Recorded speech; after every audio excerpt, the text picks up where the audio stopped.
గుర్తించాడు. ఎవరిని చేతగానంలో దేవుడు చేయడు. ఏదో ఒక ఫీల్డ్లో, ఏదో ఒక తత్వంలో, ఏదో ఒక పరిస్థితుల్లో దేవుడు నీకంటే ఒక టాలెంట్ ఉంటుంది. అది గుర్తించాలి నువ్వు.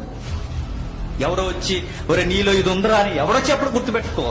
నీకు నువ్వే గుర్తించాలి. ఆ రోజు నువ్వు అది పట్టుకున్నావో నీ సక్సెస్ ని ఎంజాయ్ చేయడం నువ్వు స్టార్ట్ చేస్తావు. నీకు దేవుడు ఒక టాలెంట్ ఇస్తే దాన్ని నువ్వు నిర్లక్ష్యంగా చేయకు, నేరోగా చూడకు. నువ్వు చేయాల్సింది ఏంటంటే రగుల్చు.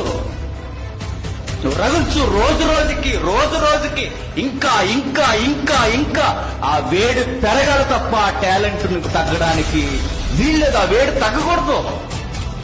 రోజుకి అరే లాస్ట్ ఇయర్ కన్నా ఈ ఇయర్ ఇంకా బెస్ట్ గా ఉన్నాడు, ఈ ఇయర్ కన్నా నెక్స్ట్ ఇయర్ ఇంకా బెస్ట్ గా ఉంటాడు. ఇంకా ఇంకా అది ఏదైనా దాన్ని మనం రేపాలట.